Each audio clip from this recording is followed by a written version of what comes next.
If you have testimonies to tell, then tell it to the world, mga kapatid. This is my Bible. This is my Bible. I am what it says I am. I am what it says I am. I have what it says I have. I have what it says I can do what it says I can do. I can do what it says I can do. Today, Today, I will be taught by the Word of God. I will be taught by the word of God. I boldly confess. I boldly confess. My mind is alert. My mind is alert. My heart is receptive. My heart is receptive. I'm about to receive I am about to receive the incorruptible, incorruptible, the indestructible, indestructible, ever-living ever-living seed of the Word of God. seed of the word of God. I will never be the same again. I will never be saved. Never, never, never. Never, never. In Jesus' name, In Jesus' name. Amen. Amen.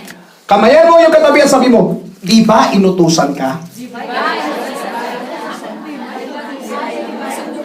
And I will be discussing today, have not I commanded thee? Let's read the Bible, mga kapatid, before you will sit down. And God spake all these words. Who spake? God. Lord Jesus, we know, God, that you have commanded us. And we have to follow you, God, no matter what. In Jesus' name, amen. You may now say, take your seats. And the Bible tells us in Exodus chapter 20 that God spake all these words. It's not anyone, but it's God. It's not Moses, but it's God. Alam natin ang istorya ni Moses, tama ba? Kasi bugbog sarado na to si Moses, di ba? So ang nangyari, mga kapatid, sinabihan ni Moses na, let my people go! Si Aaron. Last week, pinag-usapan natin na si Moses ay nagpakita, o ang Panginoon ay nagpakita sa pamamagitan ni Moses ng 10 plagues. Naalala niyo yun? Different gods. Ngayon, sa madaling sabi, pinalayas na nga sila. Nung pinalayas sila, sinundan pa rin sila ni Aaron. At ang ginawa ng Panginoon, sinabi ng Panginoon kay Moses, Moses, stretch forth your hand doon sa dagat. And then, ang dagat, mga kapatid, is become split into two. Alam natin yung storya niyan. Pero gusto ko lang i-remind sa inyo kung anong nangyari. Dumaan sila sa ilalim ng tubig, papunta doon, mga kapatid, sa kabilang ibayo, sinundan sila ng kalaban. Pero, bumalik agad ang tubig at nalunod ang mga kalaban. There's a one young child, sinabi ng isang professor, you know, young man, that story is not really true. Actually, they are just walking on a knee. Hanggang dito lang daw.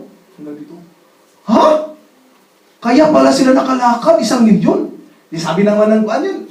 Pero sir, sabi ng isang young man, pero sir, milagroso pa rin ang Diyos. Bakit? Nalunod yung mga sundalo ni Pharaoh, ganito na kahaba ang tubig. Did you get my point? Because God remains a miraculous God. At hindi na mabago ang Diyos ko. Ano ba yung isasabihin ng mga professor niya? Because my God remains powerful. He remains, mga kapatid. At pagkatapos doon, sinabi ng Lord, Moses, umakyat ka sa taas, and I will tell you something. I have to say the command. At doon, mga kapatid, ibinigay ng Diyos ang 10 utos. Ngayon, ang 10 utos ay nilagay sa tables of stones. Ang tablet talaga, nauna yan doon kay Moses. So, ang unang nagta-tablet before, si Moses. Okay? Kung magtatanong sino nakaimbento ng tablet, sabihin nyo, si Moses. Kasi tablet of stones ang tawag doon eh. Yun yung ngayon, ang pattern, kung makikita nyo ganon. Medyo pinaliit lang. Dati, ganon kalalaki. Di ba? So, ang unang tablet, si Moses na nakaimbento. Makasabihin si pastor sa akin. So, ang nangyari, ginawa ng Diyos yun. And I come up with this message, mga kapatid. Have I not commanded thee? Because it is the 10 commandments. At maraming mga taong hindi ito maintindihan. And I am praying to the Lord, Lord, please help me to teach the truth in love. Mari si Manny Pacquiao, na-fail siya dyan. Kasi na-discourage yung iba because probably he speak not politically correct, but he is speaking the truth. And the truth hurts. Masakit talaga katotohanan. Kasi siyempre, alam nga si Manny, hindi naman talaga si Manny marunong doon sa style ni Maruhas ba na, mga, di ba? Ginaganon ba?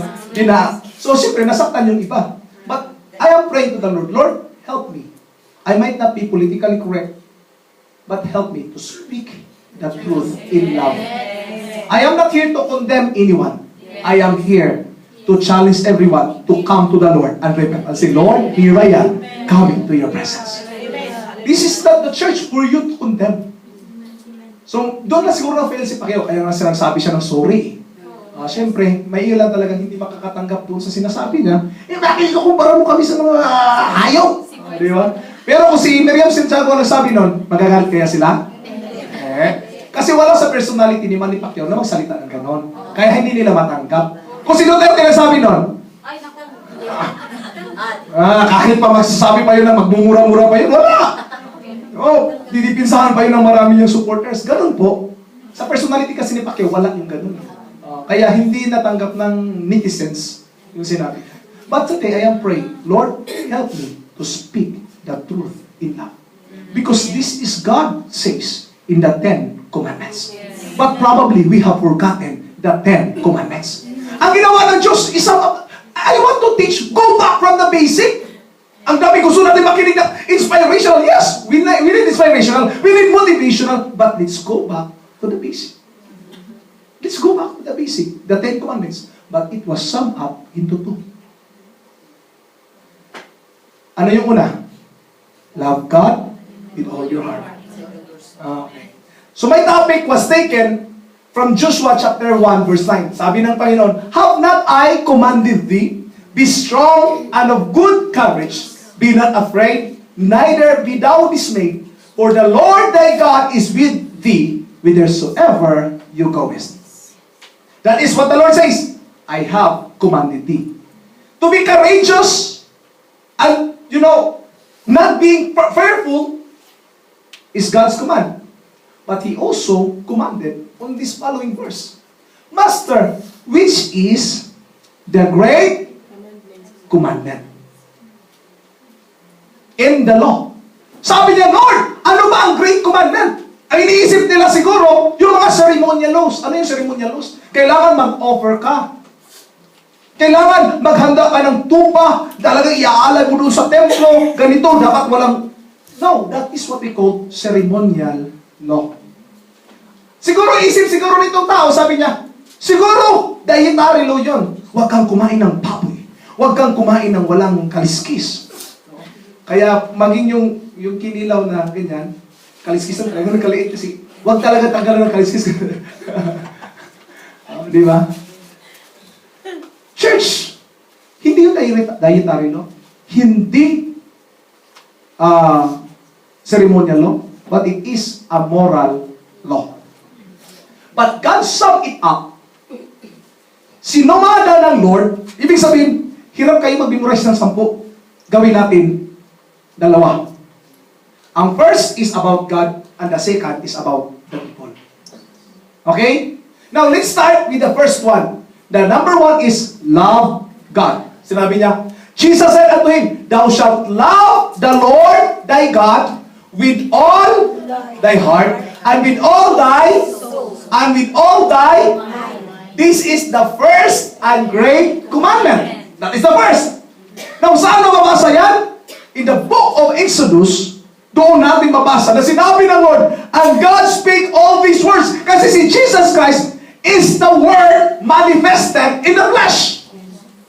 And the Word, John chapter 1 verse 1, in the beginning was the Word, and the Word was made flesh. No. And the Word was God. And the Word was with God. And the Word was with God, and the Word was God. And verse 14, and it was manifested in the flesh, and dwelt among us, and we beheld His glory. So it was mentioned that Jesus is the Word of God. He is the living Word. He is the one walking, bearing the Word of God. Now Jesus Christ was asked, ano ba ang salita ng Diyos? Sinabi niya, ito ang salita ng Diyos. Ibigin mo ang Diyos. Paano ko ibigin ang Diyos? Makikita nyo, 4 na unang utos ay patungkol sa pag-ibig sa Diyos. Unfortunately, ang iba nahihirapan sa pag-identify which is which. Bakit? Yung iba pinahaba, ang iba pinaisi para takpan ang iba. Sa atin ito, walang takip-takip ha? We will read it from the Word of God. Okay ba? Handa na ba kayo? Amen. So let's start. I am the Lord thy God, which have brought thee out of the land of Egypt, out of the house of... Sino siya? Jehovah. The Lord God, the I am. At sinabi, walang ibang Diyos, ako lang. Ako ang naglabas sa inyo, therefore, thou shalt have no other gods before me. The first commandment of God is you don't have any gods before Him.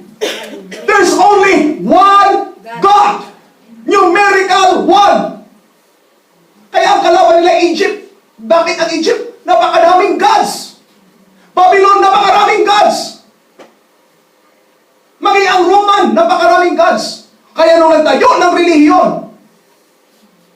si Constantine, the Holy Roman Empire, and Christianism was called as their official religion, he still considered many gods.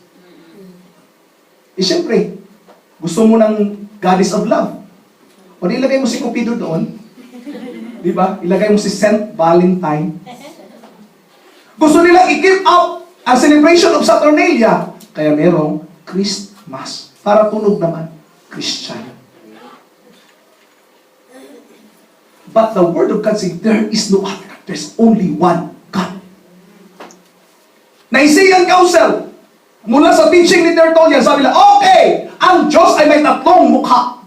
And that's the starting point of the word Trinity. Na kahit umiwalay na ang maraming denomination from Catholic Church, still they are abiding to it. Which is a pagan belief. Which is from Egypt, Osiris, Isis, and Horus. Naalala niyo? Sa kabila naman, sa India, Vishnu, sino yung dalawang kasama niya? Isang Diyos pero tatlong mukha. Sa Roman, meron din sila. Sa Babylonia, meron din sila. And that's why, nag-come up itong Father, Son, and Holy Ghost. Which is, my God is not bound in three personalities. My God has different and multiple powers that He can exist. Not just only as a Son, Father, and sa Holy Ghost, but He is also the bread of life. He is also the living water. He is also my all in all. He is also the Jehovah Jireh. He is the Jehovah Nissi. He is our one true God manifested in different forms. And the last manifestation of God is in Jesus Christ. That's the last manifestation. And His name was not known among many people. And no one understand this. Bakit, Pastor, walang nakakaintindi? Because they still worship more than one God. Ang Biblia nagsabi, thou shalt have no other gods. Malinaw ba, mga kapatid? Look at your Bible. Deuteronomy chapter 6 verse 4. Hear, O Israel, the Lord our God is one. Isaiah 9:6. Unto us a child is born, unto us a son is given. Sino yun? Jesus Christ. And His name will be called Wonderful, Counselor, Mighty God. And there is only one God. This son to be born is the one God. Ano karugtong doon sa Isaiah 9:6? Everlasting Father. Read your Bible. You will be amazed. One God lang pala. Jesus Christ is also the Father. Everlasting eh. No beginning, no ending. He remains one. And this is what makes us different from other religion. And this is what makes the Israelites different, because they only worship one God.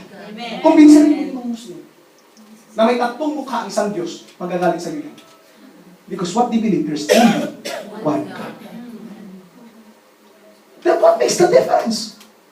But still, hindi tayo nakalaya mula na sa Roman Catholic philosophy that God has three faces, tatlong mukha.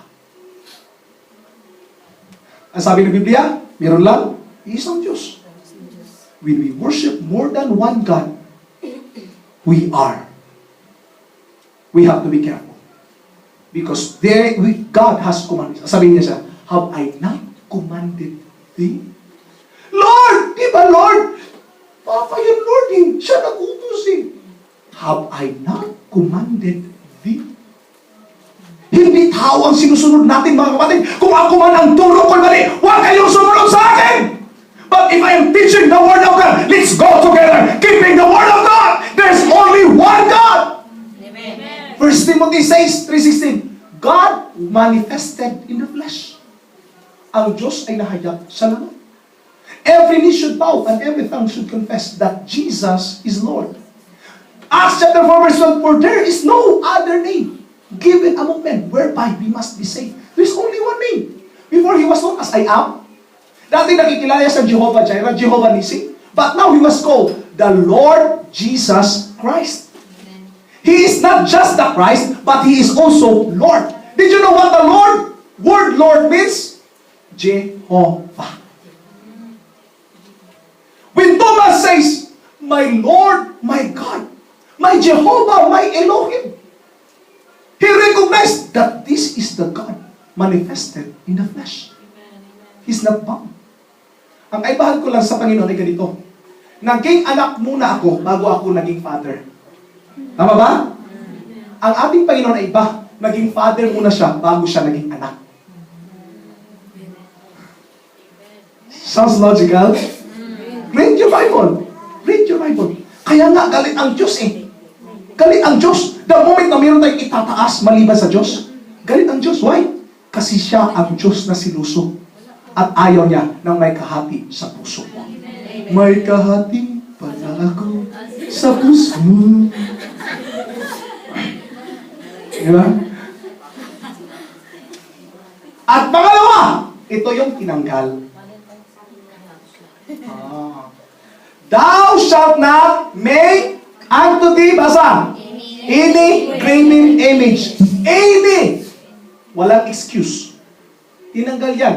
Pumunta ka sa mga malalaking simbahan na mayroong 10 commandments, tanggal yan. Hindi mo mabasa yan. Pero ang haba-haba kayo ng pagkabanggit yan. 3 verse yan. And any likewise of anything that is in heaven above, kamukha man yan ng Diyos, or in heaven on earth, kamukha man yan ng aso, or that is under water, under the earth, hindi kamukha ng isda. Thou shalt not bow down unto thyself, unto them, nor serve them. You will not bow down unto them. Thou shalt not worship them. Why? For I am the Lord. Sabihin mo yung katabi mo, siluso ang Diyos natin. Ayaw niya na may kahati sa puso mo. Tingnan niyo kung gaano kagalit ang Diyos pag meron kang gagawin Diyos sa buhay mo. Visiting the iniquity of the fathers upon the children unto the third and the fourth generation of them that hate me. Sobra itong galit ng Diyos na the moment that we have something God in our lives, we create graven images, it will visit even the fourth generation. Sabi na Biblia yun. Hindi ni Pastor Oji. Sabihin niyo hindi idolatry yun? Ano ginawa niya? Lumuhod siya eh. Lumuhod. And you will say, wala naman talagang, kung ano naman yun eh, yung simple image of adoration. Parang picture. Kung parang picture lang, dapat hindi mo luhuran. Did you get my point, mga kapatid? God is a jealous God. O yan. Pati bata, tinuruan. We don't have to teach our next generation about this. We have to teach there is only one God. At kung meron man akong luluhuran, hindi tao, hindi graven images, hindi ano mang reporto dyan, ang Diyos mismo ko, ang siyang luluhuran ko. Kaya nga si Sadrach, Meshach at Abednego, tinapon noon sa apoy. Because they don't want to bow down to any other graven images. O, tingnan nyo. Sabihin nyo, hindi totoo. At dyan po kasi kanyan eh. Image. Nagbaw sila. O, yan. Picture na yan ha, hindi graven. Picture. Lumulo. Do you think hindi siya worship? No, I don't think so. It's a worship. Another. O yan o. Pope naman talaga yan. Si Mary. It's a worship. And you will say, no, I'm sorry. Sa ating mga kwan, I feel pity on them. na hindi ito maintindihan. No, maaaring nabubulagan man sila, but we have to love them anyway. We hate the sin, but we love them. It's the sin that we hate, not the people. Mahal natin ang tao, hindi ang kasalanan. Pasalamat ka, nandito ka sa United Pentecostal Church at naturuan ka na ang Diyos lang ang dapat sabayin at kabulaan ka pala yung makabulaan natin. You have to be thankful that our eyes are open. Bakit? Siguro hanggang ngayon, nasa mata pa kapag hanggang ngayon, kasi hindi pa umuwi ngayon yung kuwan. Tama ba? Nandun ka ba? Dadaanan mo lahat, sister, niya, para hindi magnood ba yung isa. Hindi magtampo yung isa. Dapat balik. Ay, nakalimutan ko. Balikan ko na. Pasensya na. Nakalimutan kita. Magtampo kasi lahat eh. Kung hindi mo daanan silang lahat.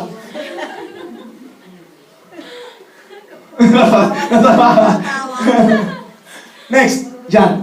Do you think this is not a worship? Oh my gosh. They are kissing the cross. This one. Do you think this is not a worship? It's a worship! O yan! Si Mary at saka si Jesus. Hinawakan daw ni Mary. The mother of God. It's wrong. Because if Mary is the mother of God, then Mary is God. Right? And you elevate Mary at sabihin, bakit ka nanalangin kay Mary? Mas close kasi siya kay Jesus eh. Mary, ipanalangin mo na kay Jesus. Di ba? Hindi yun. Please pass this to 10 of your friends. Mary, the heart of Mary. No. You don't have to do that.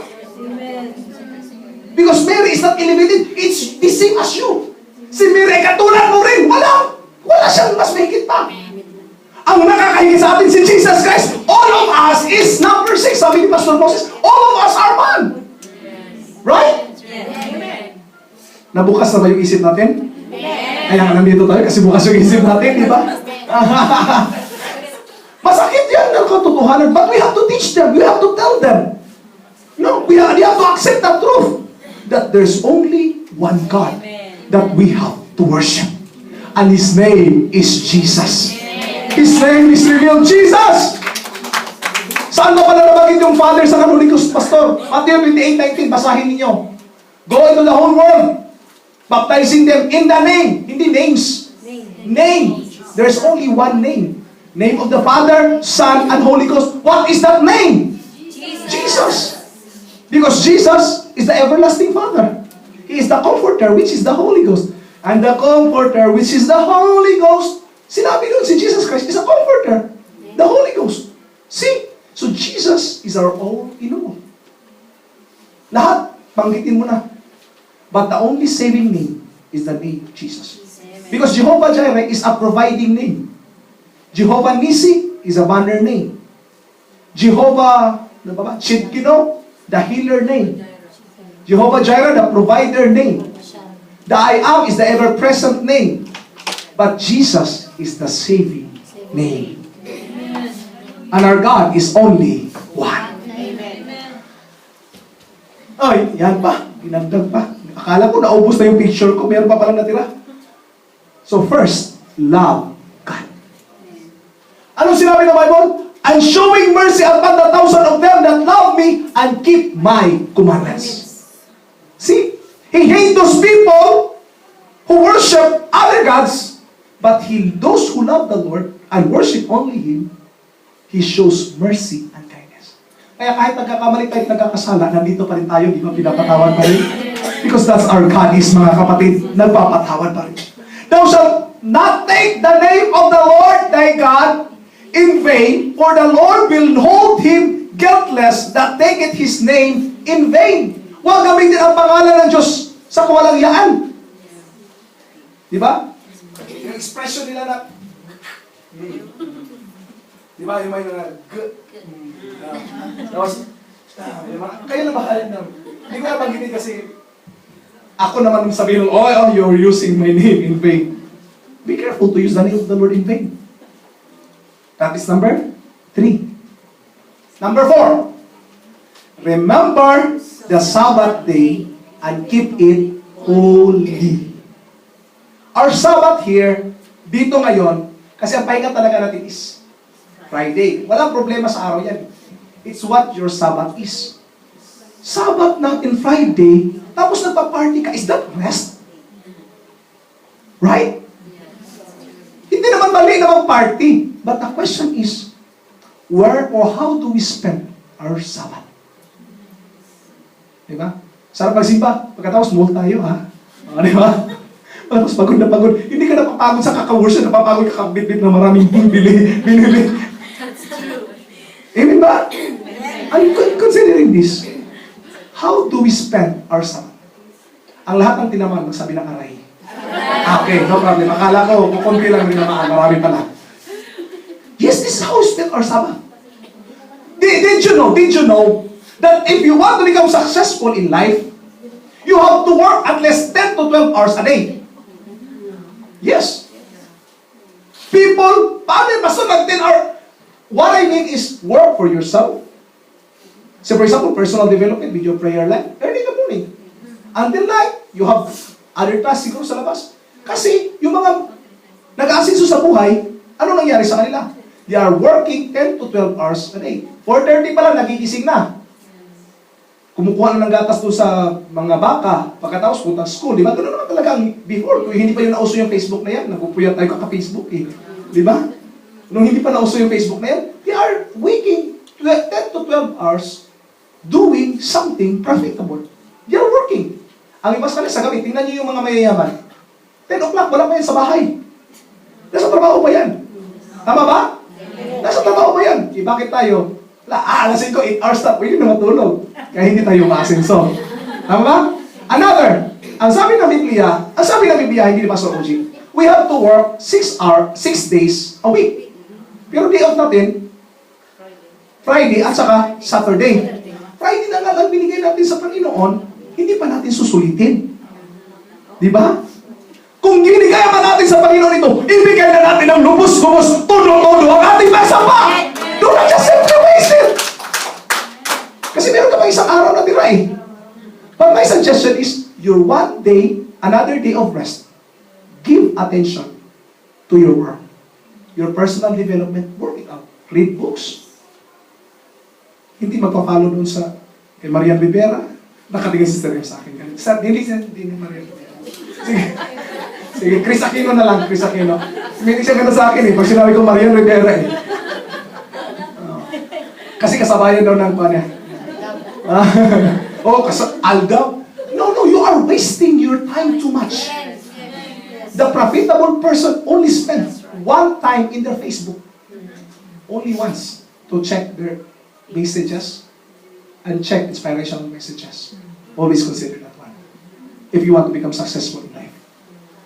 Now, sinabi doon, Sabbath day, make it holy.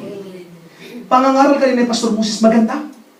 When we, as human, meet with God, there is an extraordinary things that will happen. May milagro mangyayari kung ang Diyos ay kikilos sa isang taong lalapit sa Diyos. Tayo sa sarili natin, wala tayong magagawa. Pero kung tayo, kasama ang Diyos, there's something great that will happen in our life. As human as we are, wala. Number 6 lang tayo eh. Sinabi ng Biblia, ginawa tayo sa pang-anim na araw. So number 6 tayo. Sabi ni Pastor Moses kanina, ang trono ni David, ni King Solomon, hanggang 6 steps lang. Because he cannot reach the 7. Because only God can reach the 7. He can rule only until the 6th. But the 7, it's God's. Right? It's God's. Ngayon, ilang oras lang ba ang samba natin sa Friday? Will you consider this as a 7? Di ba? Aminado tayo. Hindi talaga buong 7 ibinigay natin sa Lord. Tama ba? Hindi talaga 7. Nakakahiya sa Lord. Why not reflect? The 7th day. The Sabbath. Why not relax? Imbis na mag-mall, maupo, and start to talk to the Lord and commune. Tama ba? Ang ganda kung during sa 7 days, you will reflect on your last 6 days and ponder what you will do the next 6 days. Tama ba? Ang ganda mga kapatid. Because God wants us to become prosperous. Pero hindi ibig sabihin na kayon tayo na kayon hanggang ang katawan natin ang siyang malulubog. God wants us to take some rest in His presence. Pastor, I really want to be in the presence of God day by day. No? But I want in my life na hindi ko ipapahiya ang Diyos sa Sabbath day ko. Dinadaga niya pa. 6 days? Sinabi niya 6 days palang labor. Go ahead. 6 days shalt thou labor and do all thy work. 6 days. Huwag nyo lang idamay yung Biyernes. Sabihin mo yung katabi, huwag mo na idamay yung Biyernes. Meron ka ng Sabado eh. Dadamay mo pa yung Biyernes. Amen ba? Amen ba mga kapatid? Amen. Amen. Tapos ubusin doon sa gala-gala. Ubusin din sa gala-gala. Hanggang magdamag. Like, no. It's the moment to reflect. Pastor, may minsan lang naman yung day off eh. What is more enjoyable? To be the presence of your friends who are ungodly or in the presence of God? Yes. When you know that where your strength really come from, you will spend more time with God. Grabe naman itong turo ni Pastor. Buong araw talaga, Pastor, sub-sub talaga sa panalangin. Iyak talaga ako na, hindi. You have to come to the presence of God. Talk to Him. Spend more time with Him. Church, I am speaking on the behalf of God. Nagsisilos na ang Lord. Dalawang oras ka lang simbahan, hindi ba tayo makapagtaas ng ating kamay? Hindi ba tayo makaluhod? Galit ka na, Pastor? Galit ako in behalf of God. Hindi! Totoo mga kapatid, tama ba? Amen. Why not spend more time with God? Say, Lord, I'm sorry I failed you. I want to come to your presence today. Ang gusto ko, tayo na dalawa, walang pwedeng ahagaw ng moment natin. Naalala niyo ba, nung una kang magka-boyfriend? Oh, taga na no, di ba?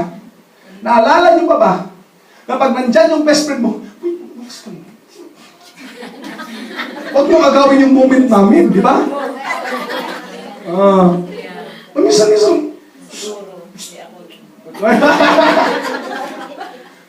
Inaagaw mo yung moment namin eh. Because you are in love. You are badly in love.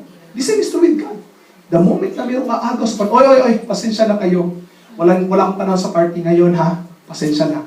Tawagan niyo na ako ng Sabado kasi work day yun. Di ba? Kasi Friday ko is holiday.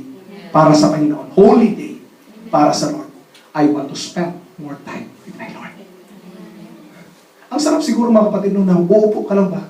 Yung isip mo, kalimutan mo na yung lahat ng trabaho. Lord, ikaw muna, focus mo. Try this in your life and you will be amazed of what God can do. Bibigyan ka ng lakas ng Diyos na hindi mo kaya at hindi mo nakita noon pa. Bibigyan ka niya ng strength mga kapatid, higit pa sa kabayo. Sabi niya, grabe na kaya kalabaw. Yes, higit pa doon sa kalabaw. Tama raw to. Buffalo pa siguro. Because I spent the time with God. Lord, sorry Lord, but I am representing you. Nagsisilos na Diyos. Nagsisilos. Nagyot ang Ginoo. Nagsisilos na talaga ang Lord. Nagsisilos na talaga mga kapatid. Totoo lang. Papayag man tayo sa hindi. Mas marami pa tayong panahon kausapin yung mga barkada natin. Kaysa kausapin natin ang ating Panginoon. And God was insulted. Sabi niya, ako nabigay sa'yo ng kalakasan. Hindi, ano sa Tagalog yung buy-buy? Ha? O, hindi naman nanunumbat ang Diyos, pero ako nanunumbat ako sa inyo. In behalf of my God. Can you not spend the day with me?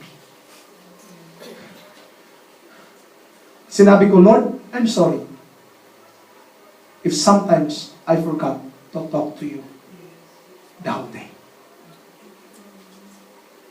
And I consider, mga kapatid, that the day I spent with the Lord is a time well spent. Amen. Ulitin ko, the time spent with the Lord is not a wasted time. It is a time well spent. Amen. Mabuting pagkagastos mo niyan kasi kasama natin ang ating Diyos. Hallelujah! Palakpakan natin ang ating Panginoon. Hallelujah!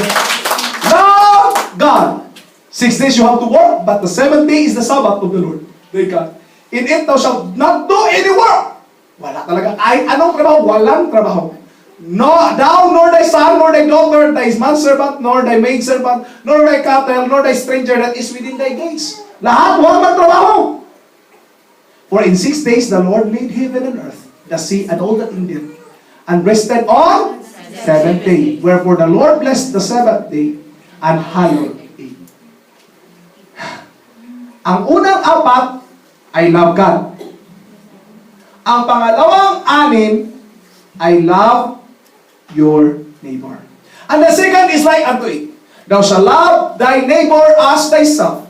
On these two commandments hang all the law and the prophets. Love thy neighbor. Start tayo. Anong nangyari? Ayaw na. Naglubati rin siguro ko. Next. Pakipin. Ayaw na. Okay. Kailangan dito ako tatayo. Okay. Love thy neighbor. How to love thy neighbor? Pero ang our neighbor starts with, ano pa yan? Honor thy father and thy mother. It's about man. Kanina it's about God. Now it's about man. It started with honoring our parents. Don't worry, I will not preach too long. Doon lang emphasize ko sa umpisa, mga kapatid. Thy days may be long upon the land which the Lord thy God giveth thee. Did you know that obedience to parents is the only promise or the only commandment that has a promise? Yes. Honoring our parents is the only commandment that has a promise. Yung mga bata na hindi sumusunod sa magulang, yun, maagang natikok. Kasi nagda-drugs eh. Nadidiis tuloy. Thou shalt not kill. Alam natin yan. Thou shalt not commit adultery. Thou shalt not steal. Thou shalt not bear false witness against thy neighbor. Thou shalt not covet thy neighbor's house. Thou shalt not covet thy neighbor's wife. Dito nila, biniyak para maging 10. Tinanggal yung thou shalt not make any graven images. Tinanggal. At ito yung hinati nila. Thou shalt not covet thy neighbor's house. Tapos yung pangalawa, thou shalt not covet thy neighbor's wife. Kaya mapansin nyo, 10 pa rin. Kasi hinati nila yung thou shalt not covet. Okay ba? Clear ba yan? So ang 10 utos, hindi mawawala. Thou shalt not make any graven images. God is very hateful if there is someone or something that become higher than our love for God. If you love money greater than you love for God, it's become your idol. If you love your family more than you love God, it becomes your idol. If you love sin more than you love God, it becomes your idol. If you love your boyfriend more than you love God, it's become your idol. Hindi ka makapagsimba. Bakit? Mag-date kami, pastor. He becomes your idol. You cannot spend the Sabbath with God. So God's call is so simple. Thou shalt not covet thy neighbor's house, thy neighbor's wife, nor his manservant. Huwag mong kaingitan yung kapitbahay mo. Nor his maidservant, or his ox, or his ass, or anything that is thy neighbor's. Lahat ng meron sa kapitbahay, huwag kaingitan. Be thankful. Pasalamat sa Diyos. Bakit? Matatapos din yan. Sa'yo naman ang kasunod. Basta maraming siya lang pinagpala. Eh, siyempre, nakaupo ka sa likuran. Siyempre, yung nasa harap yung makauna. Okay, 1. Pastor, thank you, Lord! Oh, yes, salamat! Malapit na sa akin! Kung nanood ka sa likod, don't worry, darating din dyan sa'yo ang pagpapala, kapatid. Just wait for the right moment! Huwag kang maingit! And I want to go back to the basic. Have I not commanded thee? When you committed one of these sins, the simple answer to do is to repent. Yun naman talaga madalas kung pinapangaraw, tama ba? I am not teaching you to live! Bakit? Maglilive ka, aalis ka. Paano ka magbabago? Paano tayo magbabago? Huwag mo masibahin yun, Pastor, bakit? Nakita ko pa na itong boyfriend niya yun. Payaan mo! Huwag ka mag-boyfriend kaya-kaya sa kanya. Siya, Pastor, nakatato ako dapat pang 5 na to. Payaan mo yun! Siya yun! Ikaw maglingkod ka ng matuwid. Siya, kung nandoon na siya, hayaan mo, i-welcome mo siya. Huwag ka umalis sa maglilingkod. Kung ikaw man mismo ang nagkakasala, patuloy sa maglilingkod sa Diyos. And God will transform your life. I am calling you to repent. I'm not calling you to be condemned. Hindi ang church na ito para i-condemn tayo. This church is here to tell you that you have to repent and say, Lord, forgive me. Give me another chance, oh God, to come to you is calling us to repent. Magsisi. And if you are not baptized in Jesus' name, this is the moment that you have to be baptized in the name of Jesus. For without this, there is no remission of sins. The Bible tells us, repent and be baptized, every one of you, in the name of Jesus for the remission of sins. There is no other remission aside from the name of Jesus Christ. And last but not the least, be filled with the Holy Ghost. And the last days, God will say, have I not commanded thee? Si Pastor naman kasi, Pastor, isang beses na niya pinangharal eh. Nandoon ka naman, di ba? February 19, 2016, nandoon ka nakaupo. Eh, Lord, bansing-bansing yung isip ko, Lord eh. And the Lord will say, have I not commanded thee? Shall we all stand together?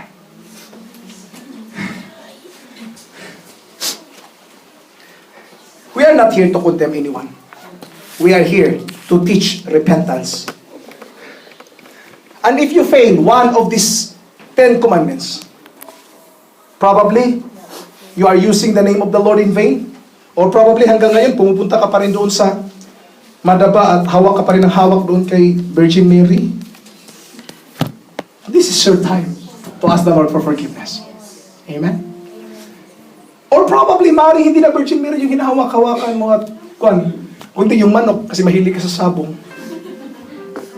I don't know. But if you have sinned or failed God, one of these 10 commandments, I am calling you to repent. To repent. Pastor, patatawarin kaya ako ng Diyos, paulit-ulit na lang eh. Bumalik na ba ang Diyos? Hindi pa. Hindi pa. Kaya meron ka pang pag-asa na lumapit at magsisi.